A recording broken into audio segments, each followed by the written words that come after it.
जय हिंद साथियों। तो हम कल की क्लास को आगे बढ़ाएंगे।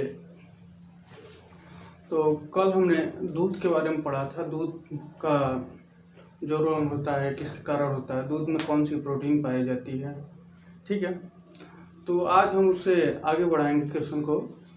तो आज का पहला क्वेश्चन है, इससे पहले हम आपको बोल देंगे, यदि आप यह वीडियो देख रहे हैं तो लास्ट तक देखिएगा, अंतिम तक देखेंगे, क्योंकि यह विभिन्न परीक्षाओं पे उठाए हुए क्वेश्चन हैं जो प्रीवियस ईयर में आए हैं। ठीक है, हाँ, उसके बाद ठीक, चले आज का पहला क्वेश्चन है आपका। आज का पहला क्वेश्चन है, कीटों के आहार नाल में सहजीवी के रूप में पाया जाने वाला प्रोटोजोआ है। करा है, कीटों के आहार नाल में सहजीवी के रूप में पाया जाने वाला प्रोटोजोआ है। ठीक है, तो इसमें दिया है विकल्प आपको ट्राइकोनिम्फा, प्लाज्मोडियम, यूग्लिना और जूक। ठीक है, पहला है ट्राइकोनिम्फा, प्लाज्मोडियम, यूग्लिना और जूक। तो कीटों के आहार नाल में पाया जाने वाला प्रोटोजोआ कौन सा है? तो आपका आंसर हो जाएगा ट्राइकोनिम्फा। क्या हो जाएगा? ट्राइकोनिम्फा। आपका आंसर क्या हो जाएगा? ट्राइकोनिम्फा। देखिए, प्लाज्मोडियम, यूग्लिना और जूक। प्लाज्मोडियम, यूग्लिना और जूक के बारे में हम पढ़ेंगे। देखिए, प्लाज्मोडियम नामक जीव से क्या होता है? मलेरिया रोग होता है। प्लाज्मोडियम से क्या होता है? हमें मलेरिया रोग होता है। ठीक है, प्लाज्मोडियम से क्या होता है? मलेरिया रोग। मलेरिया रोग मच्छर के काटने होता है। किसके कारण? मच्छर के काटने से मलेरिया रोग होता है। वो भी कौन सा? मादा मच्छर। तो मादा मच्छर जो है मनुष्य के शरीर के जीव जंतुओं के खून का क्या करती हैं? वो ग्रहण करती हैं। ठीक है, तो प्लाज्मोडियम से मलेरिया रोग होता है। क्या होता है? मलेरिया रोग होता है। और मलेरिया रोग मच्छरों के काटने से होता है। किसके? मच्छरों के काटने से होता है। ठीक है, मच्छरों के काटने से होता है। मलेरिया रोग मच्छरों के काटने से होता है। और एक कौन सी मच्छर काटती है? मादा मच्छर। मादा मच्छर के काटने से होता है। जो नर मच्छर होते हैं वो पादप रस का ग्रहण करते हैं, और मादा मच्छर जो है, ठीक है, वो रक्त को ग्रहण करते हैं। ठीक है, यूग्लिना का है। यूग्लिना आपको हम बताए थे ये किस संघ का जीव है? तो यूग्लिना एक प्रोटिस्टा के अंतर्गत आता है। क्या? यहाँ हम देखेंगे यूग्लिना किसके अंतर्गत आता है? हमने बताया था यूग्लिना प्रोटिस्टा के अंतर्गत आता है। प्रोटिस्टा के अंतर्गत आता है। प्रोटिस्टा के अंतर्गत आता है। और यहाँ पे इसके अंतर्गत का अमीबा भी आता है। क्या? प्रोटिस्टा के अंतर्गत अमीबा भी आता है। ठीक है, तो यहाँ पर हमने पिछले वीडियो में पढ़ाया था आपको, प्रोटिस्टा के अंतर्गत का पाया जाता है। तो प्रोटिस्टा के अंतर्गत यूग्लिना और अमीबा होते हैं। ठीक है, अमीबा जो है एक कोश की जीव है। अमीबा क्या है? यह एक कोश की जीव है। अमीबा का है एक कोश की जीव है। वैसे हमने पिछले वीडियो में आपको इसके बारे में डिटेल बताया था।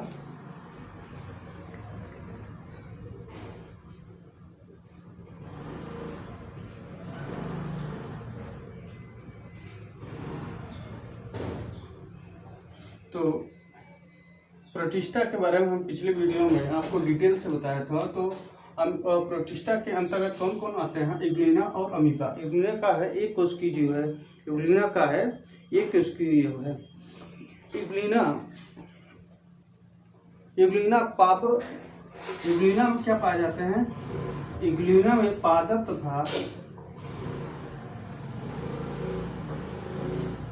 तथा जंतु के गुण पाए जाते हैं। पादप तथा जंतु के गुण पाए जाते हैं। ठीक है, पादप तथा जंतु के गुण पाए जाते हैं। इग्लुइना में पादप तथा जंतु के गुण पाए जाते हैं। एक प्रोटिस्टा के अंतर्गत आता है, अमीबा का है, एक कोशिकीय जीव है। ठीक है, जोक हमने आपको पिछले वीडियो में बताया था, एनिलिडा संघ का जीव का है। जोक जो है एनिलिडा संघ का है। कौन सा है, किस संघ का जीव है? एक जोक एनिलिडा, यहां लिख देते हैं जोक एनिलिडा संघ का जीव है। जो किस संघ का जीव है? एनिलिडा का संघ। तो पहला क्वेश्चन आपका था, कीटों के आहार नाल में सहजीवी के रूप में पाए जाने वाला प्रोटोजोआ है। तो कीटों के आहार नाल में पाया जाने वाला प्रोटोजोआ कौन है? ट्राइकोनिम्फा है। तो हमने प्लाज्मोडियम से मलेरिया रोग होता है। मलेरिया रोग मच्छरों को काटने से होता है। कौन सी मच्छर काटती है? मादा मच्छर। फिर इग्लुइना प्रोटिस्टा के अंतर्गत आता है। प्रोटिस्टा के अंतर्गत अमीबा भी आता है। अमीबा एक कोशिकीय जीव है। इग्लुइना में पादप तथा जंतु के गुण पाए जाते हैं। जो एनिलिडा संघ का जीव है। जो क्या है? एनिलिडा संघ का जीव है। अगला क्वेश्चन है आपका,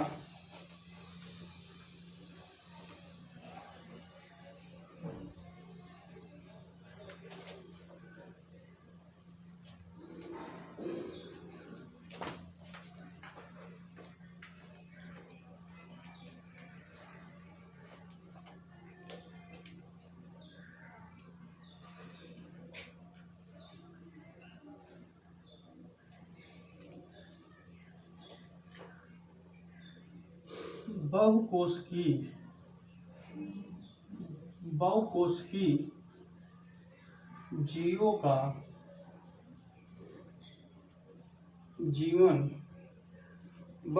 जीवों का जीवन किससे प्रारंभ होता है? जीवन किससे प्रारंभ होता है? ठीक है, बहुकोशिकीय जीवों का जीवन किससे प्रारंभ होता है? बहुकोशिकीय जीवों का जीवन किससे प्रारंभ होता है?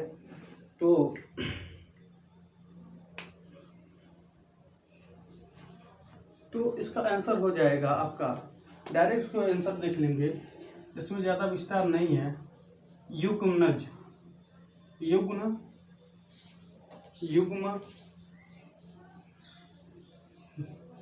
तो बहुकोशिकीय जीवों का जीवन किससे प्रारंभ होता है? युग्मनज से।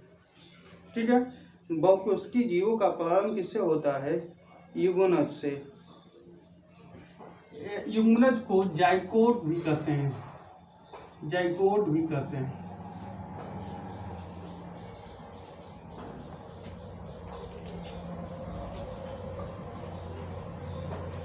युग्मनज को क्या कहते हैं? जाइगोट भी कहते हैं।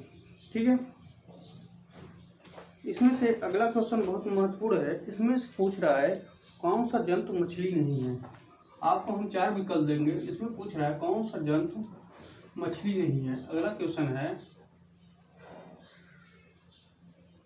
इसमें कह रहा है कौन सा जंतु मछली है। तो 5वां विकल्प दे देते हैं, इनमें से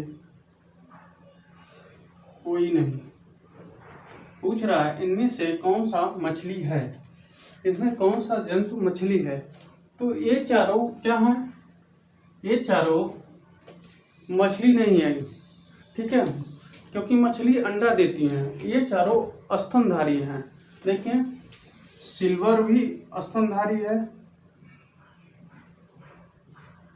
व्हेल भी क्या है? स्तनधारी है, डॉल्फिन भी स्तनधारी है, और सील मछली भी स्तनधारी है। यहाँ से क्वेश्चन आपको पूछेगा या कभी कभार पूछ लेता है इनमें से कौन सा स्तनधारी है, या दे देगा कौन सा स्तनधारी नहीं है। 4 विकल्प दे देगा आप में इसमें, या पूछ लेगा कौन सी इसमें मछली नहीं है या कौन सी मछली है। तो ये चारों मछली नहीं है इनको, क्योंकि ये स्तनधारी हैं, बच्चा पैदा करती हैं, ठीक है, मगर ये क्या करती हैं, जो मछली होती हैं अंडा देती हैं, ठीक है।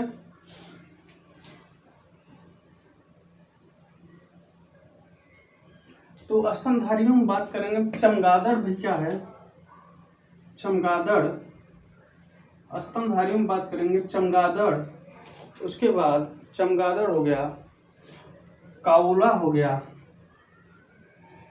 काओला हो गया, उसके बाद है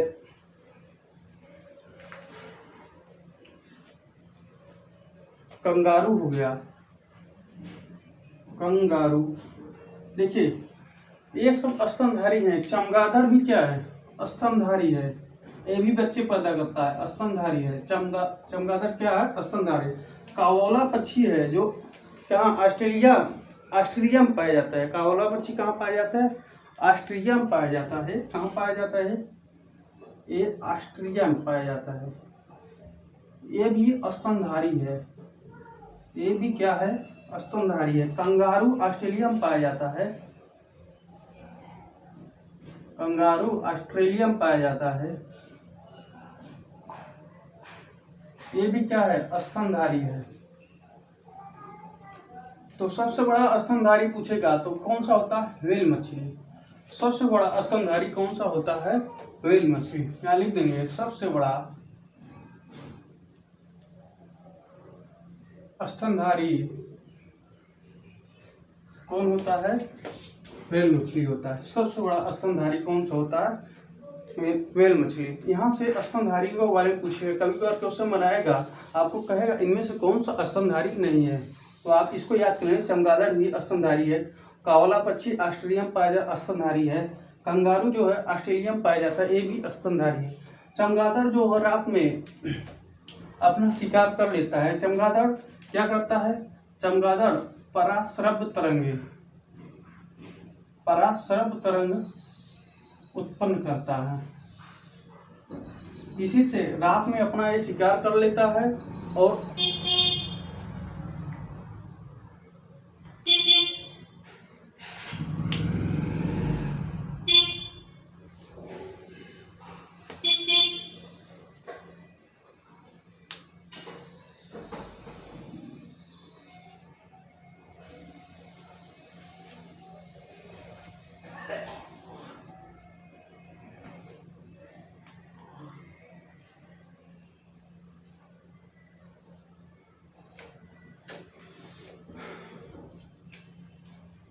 देखिए चमगादड़ क्या करता है, पराश्रव्य तरंग उत्पन्न करता है, ठीक है। ये क्या करता है, इसी के कारण रात में अपना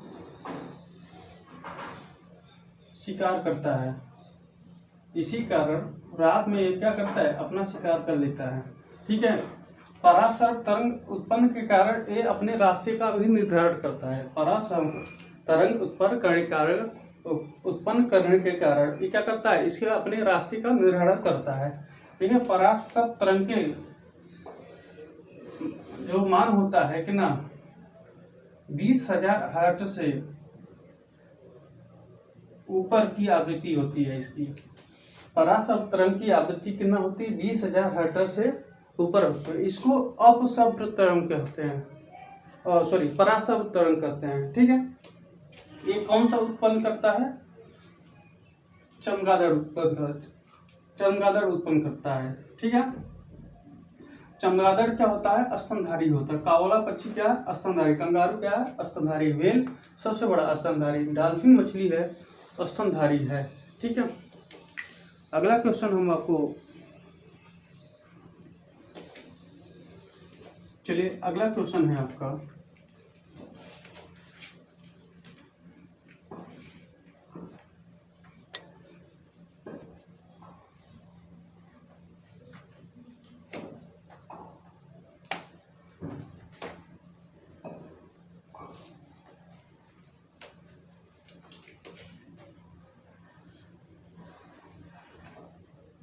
पूछ रहा है सबसे विकसित प्रोटिस्टा जीव है। अगला क्वेश्चन है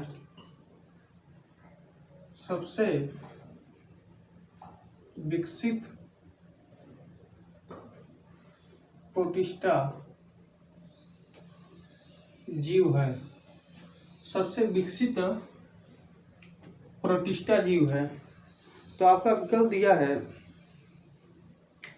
सबसे विकसित प्रोटिस्टा जीव है। तो आपका सबसे विकसित प्रोटिस्टा जीव कौन सा है?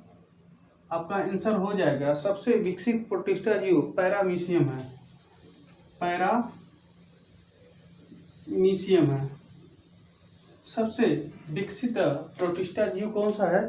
पैरामीशियम है। पैरामीशियम किसके अंतर्गत आता है? तो पैरामीशियम किसके अंतर्गत आता है? तो पैरामीशियम प्रोटिस्टा के अंतर्गत आता है। तो प्रोटिस्टा के अंतर्गत हमने अभी भी बताया कि अमीबा भी आता है। अमीबा भी आता है। उसके बाद कौन सा आता है? Paramecium, amoeba, Euglena, protozoa, Euglena,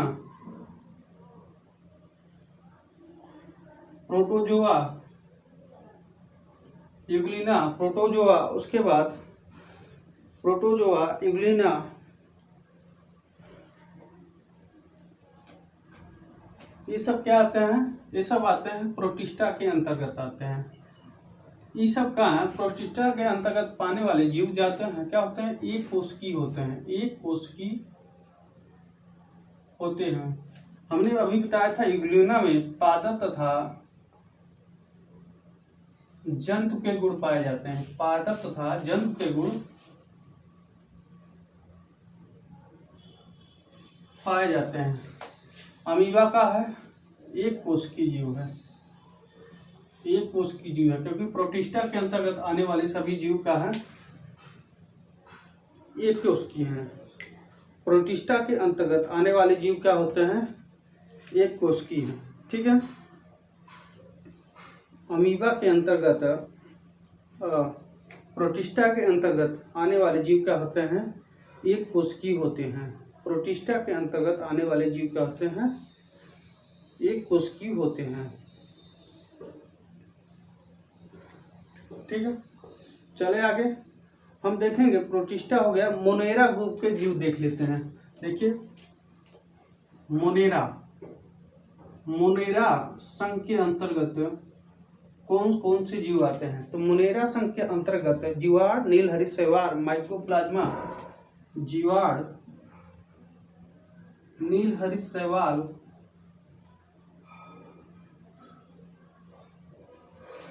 mycoplasma,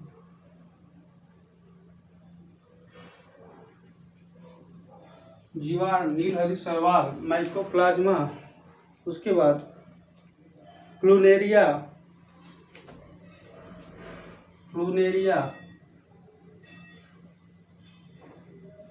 ये सब किसके अंतर्गत आते हैं? ये मोनेरा संघ के अंतर्गत आते हैं। ये सभी एक कोशिकीय होते हैं। ध्यान दीजिएगा ये सभी क्या होते हैं? एक कोशिकीय होते हैं। ये सभी एक कोशिकीय होते हैं। ये सभी क्या होते हैं? एक कोशिकीय होते हैं। देखिए सबसे विकसित प्रोटिस्टा है पैरामीशियम। प्रोटिस्टा के अंतर्गत कौन कौन से आते हैं? Amoeba, Euglena, protozoa. ये सभी क्या होते हैं? ये सभी एक कोशिकीय होते हैं। यूग्लिना में पादप तथा जंतु के गुण पाए जाते हैं। एक होता है मोनेरा संघ। मोनेरा संघ के अंतर्गत आने वाले कौन कौन सी हैं? जीवाणु है, नीलहरी शैवाल है, माइकोप्लाज्मा है, प्लूनेरिया है। ये सभी भी क्या होते हैं? ये भी एक कोशिकीय होते हैं। ये सभी भी क्या होते हैं?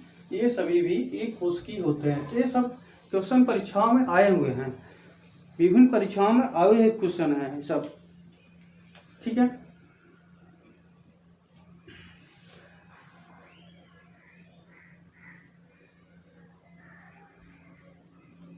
चले इसको आप नोट कर लिए होंगे। नोट कर लीजिए। हम साइड हो जा रहे हैं।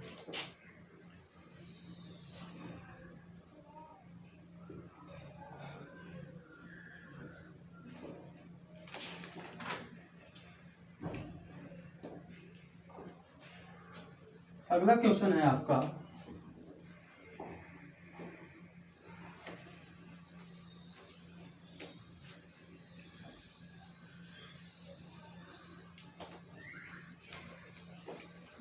पूछ रहा है किस समूह के सभी सदस्य समुद्री होते हैं। अगला क्वेश्चन है किस समूह के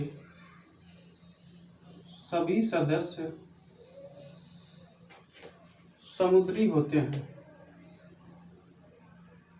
समुद्री होते हैं। किस समूह के सभी सदस्य समुद्री होते हैं। किस समूह के सभी सदस्य क्या होते हैं, समुद्री होते हैं। किस समूह के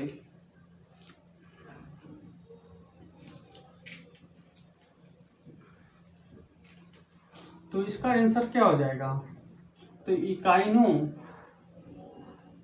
डर्मेटा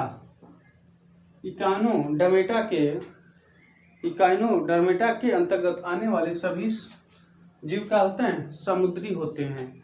तो आपका एक क्वेश्चन आता है सीप मोती किस वर्ग से संबंधित है। अगला क्वेश्चन है आपका सीप व मोती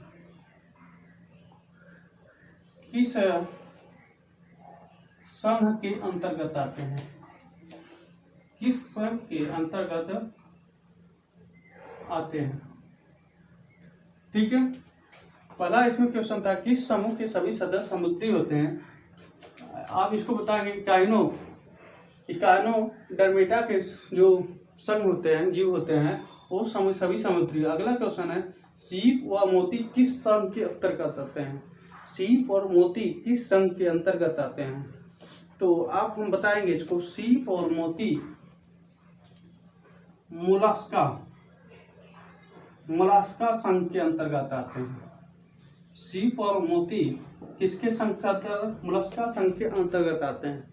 सीप और मोती मोलस्का संघ के इसके अंतर्गत, जैसे सीप हो गया, मोती हो गया, कौड़ी हो गया, शंख हो गया।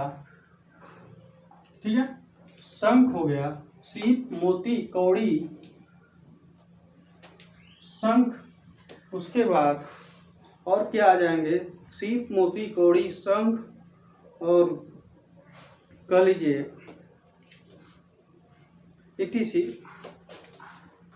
इत्यादि। ये सब क्या आते हैं, मोलस्का संघ के अंतर्गत आते हैं। इसके सीप मोती कौड़ी संघ। कभी कभार क्वेश्चन पूछता है सबसे बड़ा संघ कौन सा है, तो आपका सबसे बड़ा संघ आर्थ्रोपोडा है। पूछेगा सबसे बड़ा संघ कौन सा है, तो आप आंसर देंगे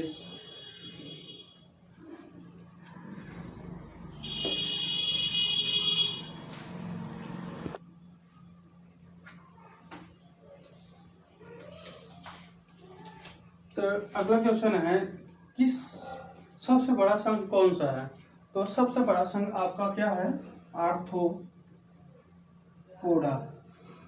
सबसे बड़ा संघ कौन सा है, आर्थ्रोपोडा है जो सबसे बड़ा संघ है।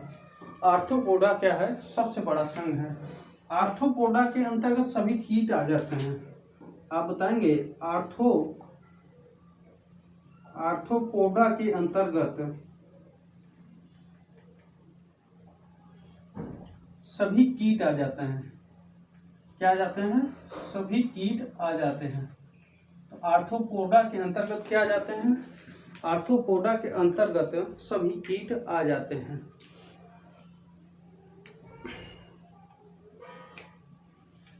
ठीक है, आर्थ्रोपोडा के अंतर्गत सभी क्या होते हैं, सभी कीट आ जाते हैं। ये सबसे बड़ा संघ होता है, सबसे बड़ा संघ होता है।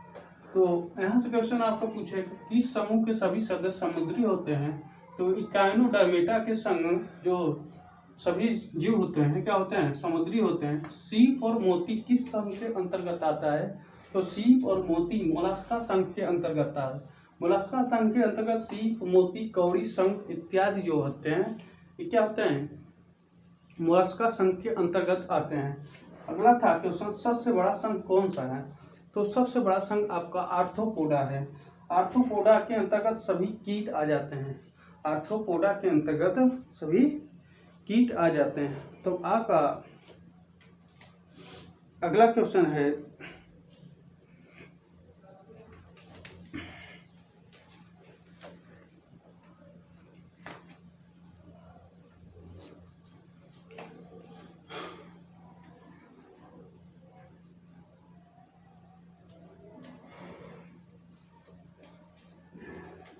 अगला क्वेश्चन, स्तनधारियों का मुख्य उत्सर्जी पदार्थ क्या है? पूछ रहा है स्तनधारियों का मुख्य उत्सर्जी पदार्थ क्या है? तो इसका आंसर हो जाएगा यूरिया। स्तनधारियों का मुख्य उत्सर्जी पदार्थ क्या होता है? यूरिया होता है। इसमें आपने जलीय जीव का मतलब जल में रहने वाले पूछता है, हमने पिछले वीडियो में बनाया था आपको, जल में रहने वाले जीवों का उत्सर्जी पदार्थ क्या होता है? अमोनिया होता है। ठीक है। स्तनधारियों में कुछ मात्रा में अमोनिया पाया जाता है, जो दुर्गंध आती है उत्सर्जी पदार्थ निकालने के बाद, वो अमोनिया के कारण ही होता है। ठीक है, ठीक है। अगला क्वेश्चन है, तंतु आहार में शामिल है। अगला क्वेश्चन है आपका,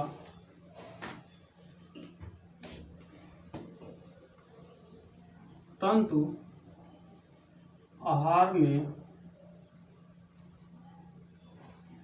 शामिल है। तो आपका आंसर हो जाएगा, तंतु आहार में क्या शामिल होता है? सेलुलोज शामिल होता है। तंतु आहार में क्या शामिल होता है? सेलुलोज। तंतु आहार में क्या शामिल होता है? सेलुलोज शामिल होता है। देखिए, सेलुलोज होता है कार्बोहाइड्रेट का एक प्रकार है। ठीक है, जो सेलुलोज होता है कार्बोहाइड्रेट, इसको कह लीजिए या कह लीजिए कार्बोहाइड्रेट,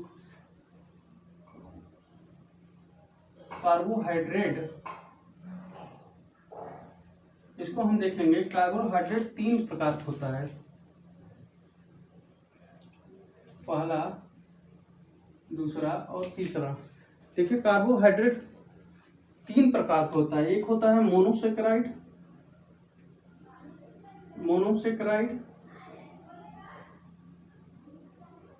क्या होता है? मोनोसेकेराइड। दूसरा होता है डाइसेकेराइड, तीसरा होता है मोनोसेकेराइड, डाइसेकेराइड और तीसरा होता है आपका polysaccharide. Monosaccharide, disaccharide, polysaccharide. Monosaccharide, disaccharide, polysaccharide. Monosaccharide के अंतर्गत ग्लूकोज हो गया, फ्रक्टोज होगा, ये सब आते हैं। ठीक है। मोनोसेकेराइड के अर्थ जो होते हैं जल में विलीन होते हैं, ये जल में आसानी से क्या होते हैं? घुल जाते हैं। तो पॉलीसेकेराइड के अंतर्गत सेलुलोज पाया जाता है, काइटिन, ग्लाइकोजन पाया जाता है। और पॉलीसेकेराइड है सेलुलोज पाया जाता है, काइटिन पाया जाता है, सेलुलोज, काइटिन, और तीसरा आपका है ग्लाइकोजन।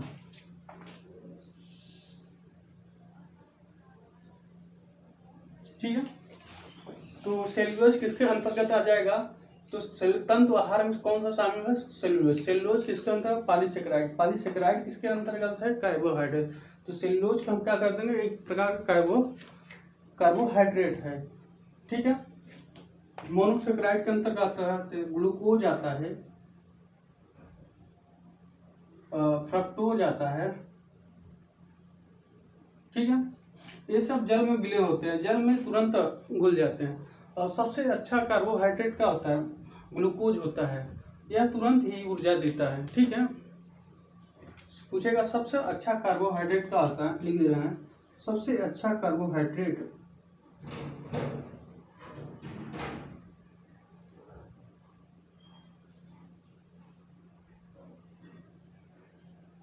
सबसे अच्छा कार्बोहाइड्रेट है कौन सा है? ग्लूकोज है।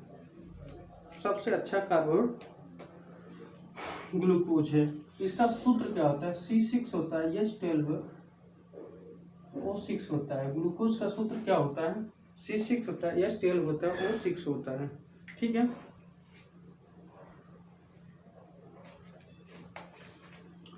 सेलुलोज में कभी कभार पूछ गया जो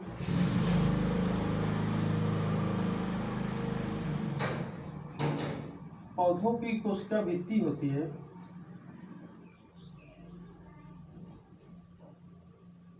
पौधों की कोशिका भित्ति सेलुलोज की बनी होती है। सेलुलोज की बनी होती है। पौधों की कोशिका भित्ति किसके बनी होती है? सेलुलोज की बनी होती है। कभी कभार पूछता है कवक की कोशिका भित्ति किससे बनी होती है? कवक की कोशिका भित्ति तो कवक की कोशिका भित्ति किससे बनी होती है? तो काइटिन से बनी होती है। किससे? कवक की कोशिका भित्ति काइटिन, और सेलुलोज की कोशिका भित्ति, पौधों की कोशिका भित्ति सेलुलोज से बनी होती है। इसको आप याद रखेंगे।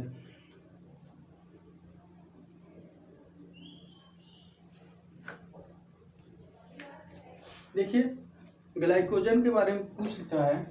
ग्लाइकोजन के बारे में पूछता है। ग्लाइकोजन यकृत में क्या होता है? जमा होता है। ग्लाइकोजन कहाँ जमा होता है? यकृत में जमा होता है। ग्लाइकोजन यकृत में जमा होता है। ठीक है। ग्लाइकोजन क्या होता है? यहाँ से लिखेंगे ध्यान से, यकृत में जमा होता है। यकृत से पित्त का निर्माण होता है।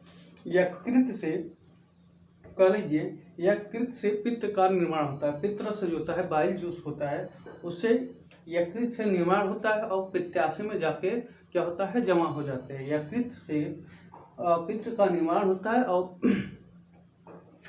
पित्त में वहाँ पित्ताशय में जाकर क्या होता है? बाइल जूस इकट्ठा हो जाता है। यकृत में विटामिन ए संचित रहता है और सर्वाधिक विटामिन ए केला में पाया जाता है। ठीक है। यकृत में विटामिन ए क्या होता है? संचित रहता है।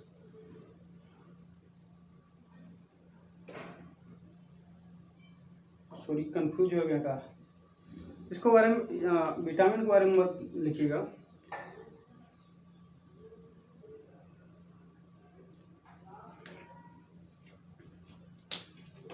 यकृत के बारे में अभी देख ले रहे हैं।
चलिए अगला क्वेश्चन देखते हैं। अगला क्वेश्चन देखते हैं।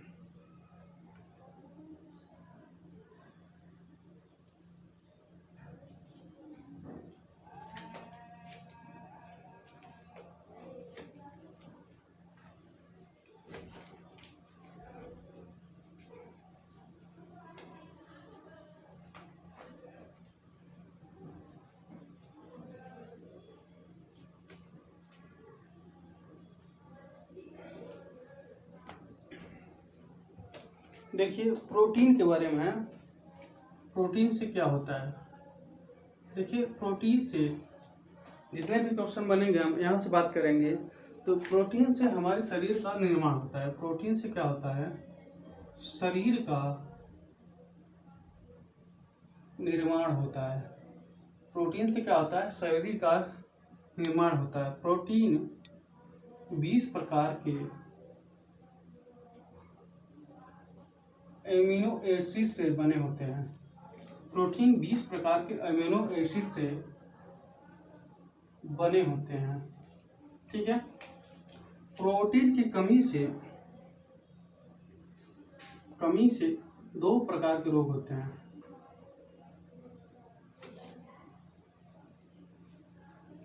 एक होता है मेरास्मस रोग और दूसरा होता है, एक होता है मेरास्मस रोग, दूसरा होता है क्वाशिकोर रोग। दूसरा होता है क्वाशिकोर रोग। देखिए प्रोटीन क्या है, प्रोटीन शरीर का निर्माण करता है। प्रोटीन 20 प्रकार के अमीनो एसिड से बने होते हैं। इसकी कमी से 2 प्रकार के रोग होते हैं। इसकी कमी से 2 प्रकार के रोग होते हैं। एक होता है मेरास्मस रोग, दूसरा होता है क्वाशिकोर। प्रोटीन सबसे ज्यादा किसमें पाया जाता है, प्रोटीन सबसे ज्यादा कलेजे उसको क्या बोलते हैं, एक सोयाबीन में कितना पाया जाता है प्रोटीन। सोयाबीन में 40 से 45% पाया जाता है और मशरूम में प्रोटीन 80% पाया जाता है। मशरूम में प्रोटीन क्या होता है, 80% पाया जाता है। तो सबसे ज्यादा 80 से 85 कर लीजिए, 80 से 85% प्रोटीन पाया जाता है। तो वनस्पति में पूछेगा तो यहाँ पे आप बताएंगे वनस्पति में सबसे ज्यादा प्रोटीन किसमें पाया जाता है, तो सोयाबीन में। वैसे पूछेगा सबसे ज्यादा प्रोटीन किसमें पाया जाता है, तो आप बताएंगे मशरूम में। प्रोटीन की कमी से 2 प्रकार के रोग होते हैं, मेरास्मस और क्वाशिकोर रोग। प्रोटीन हमारे शरीर का निर्माण करता है। प्रोटीन हमारे शरीर का निर्माण करता है। इसके कमी से 2 रोग होते हैं, मेरास्मस और क्वाशिकोर रोग। ठीक है, चले आगे क्वेश्चन।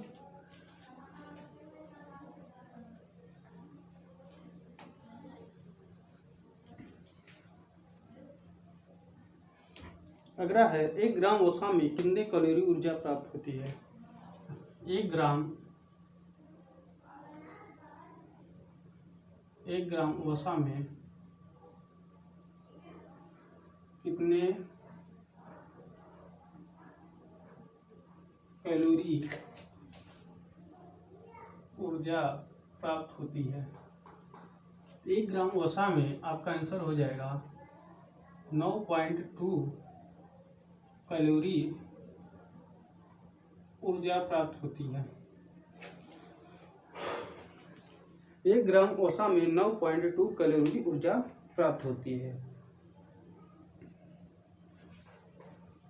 चलिए 1 ग्राम वसा में कितने कैलोरी ऊर्जा प्राप्त होती है, तो 1 ग्राम वसा में 9.2 कैलोरी ऊर्जा प्राप्त होती है। चलिए इस क्लास को यहीं तक रखते हैं। यदि आपको यह वीडियो अच्छा लगे तो वीडियो को लाइक, शेयर और सब्सक्राइब जरूर करिएगा। ऐसे ही आप वीडियो देखने के लिए हमारे चैनल को जरूर सब्सक्राइब करिएगा।